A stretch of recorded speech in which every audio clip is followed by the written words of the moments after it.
Manchester City moved back into the top four of the Premier League with an impressive 3-1 win over Chelsea at the Etihad Stadium on Saturday.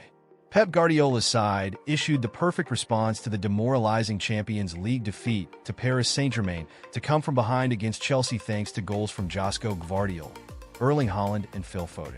City handed debuts to winter transfer signings Abdukodir Khusanov and Omar Marmush from the start, and Khusanov endured a nightmare, gifting Chelsea the opening goal inside 3 minutes.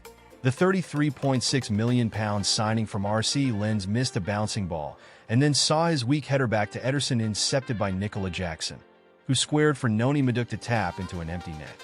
Gvardiol had 2 good chances to equalize before taking his third opportunity just before halftime. Matheus Nunes latched onto Ilkay Gundogan's ball over the top, and with goalkeeper Robert Sanchez rushing out to meet him, the ball fell into Gvardiol's path to score with a simple finish. City were the better team in the second half and eventually got a second goal through Erling Haaland. Ederson's long ball forward was flicked on by the Norwegian, who chased it down and wrestled off Trevoh Chalobah. With Sanchez stuck in no man's land, Haaland lifted his finish over the Chelsea goalkeeper and into the net for his 18th league goal of the season. Foden wrapped up the result in the closing stages, collecting Haaland's clever pass to run through from the halfway line to score his 6th goal in his past 6 games. Man City's rise and Chelsea's fall marks a shift in title race. Manchester City's comeback win. Staggeringly, only their 6th victory in 20 games across all competitions was enough to put Guardiola's side back in the top 4 and may signal a turning point in what has been a shockingly bad season thus far.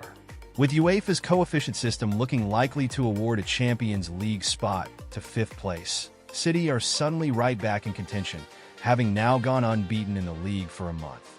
Coming just 3 days after their capitulation to Paris Saint-Germain, City's league position will offer a degree of comfort to Guardiola, particularly given he threw in 2 debutants here and watched his team fall behind. Chelsea, by contrast, ends Saturday in 6th place, a remarkable fall from grace, which fully extinguishes any talk of Enzo Maresca's side being part of the title race. They have now won 1 game in 7, and their game plan was undone in troubling fashion. The high defensive line, which initially caused City problems, ended up being badly exposed as Madueke allowed Gvardiol to run in behind 1 too many times to equalize. Haaland and Foden later also beat Chelsea's offside trap too easily to find a score sheet. In truth, the Blues' response after falling behind was almost non-existent, an attitude made all the more surprising given this result could represent an important swing in the race for Europe. Chelsea's wait for a statement win drags on. One curious quirk of Chelsea's season is that they have taken more points on the road, 21, than at home, 19. Yet they are without a statement away win under Maresca, who took over the club this season. They were beaten at Liverpool in October, somewhat unfortunately, before losing at Newcastle in the EFL Cup and drawing at Manchester United. December's 4-3 victory at Tottenham was arguably their most significant success outside of Stamford Bridge, given they came from 2-0 down and they had City on the back foot early on, seemingly ready to capitalize on their current fragility. And yet the opportunity slipped through their grasp. They were curiously passive after the opening half an hour or so, allowing City to recover their poise and turn the game around. Something needs to change soon for Maresca. Chelsea's next 4 away games are at Brighton twice, once in the FA Cup 4th round, Aston Villa, and then Arsenal. Their self-belief drained away to a troubling extent, and more resistance is needed to ensure their season does not unravel further. Rough start for Man City's January signing Khusanov. Man City's comeback may render it more of a footnote, but it was a disastrous start for Khusanov.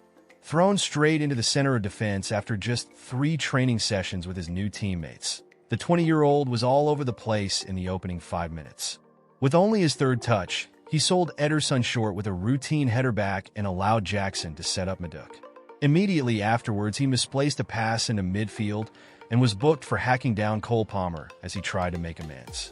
There were points during the opening exchanges when it looked like his teammates were reluctant to give him the ball.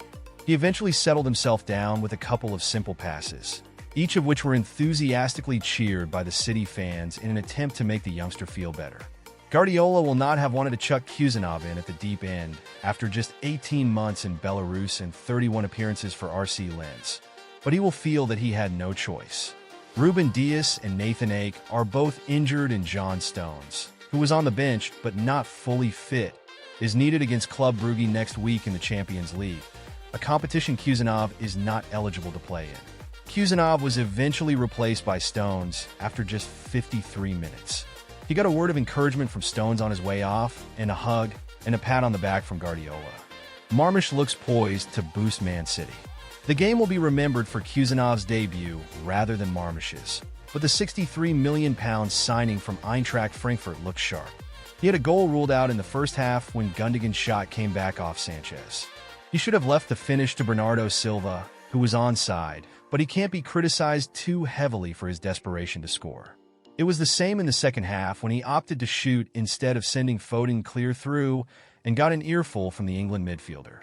Playing on the left of a front three is probably not his favorite position, but he still did enough to show that he can add something to this City team. He was confident enough to take on Reece James and was constantly looking to stretch Chelsea's defense with runs in behind. With Haaland a certain starter and Kevin De Bruyne and Foden first choice to play in the attacking midfield positions, it might take a while for Marmoush to find out where he fits in. But on his debut, he looked quick, skillful, and hungry for goals, which can only be good news for Guardiola. After being substituted in the second half, the cameras caught Marmoush chatting to Jack Grealish and wearing a big smile. He certainly enjoyed himself more than Khusanov. Pressure mounts on goalkeeper Sanchez. Haaland took his winning goal brilliantly, but the opportunity was made far easier by another moment of indecision from Sanchez in goal. Although Haaland looked like he had the beating of Chalobah as he chased his own flick on, the Norwegian striker was still a long way from goal when Sanchez inexplicably decided to rush off his line. Quickly realizing he would never make up the ground to Haaland, he checked back and left himself stranded off his goal line as City's number 9 cut back on his left foot and lifted a fine finish into the net. It is the second bad error in a week after a mistake against Wolves and places Sanchez under further scrutiny, especially in the context of Maresca's pre-match comments where he said the 27-year-old was getting better, but still far from where I want him to be. Maresca also refused to confirm whether Sanchez would be his number 1 next season. With summer signing Philip Jorgensen impressing in the Conference League, there is now a growing debate about whether Sanchez should be in goal next week.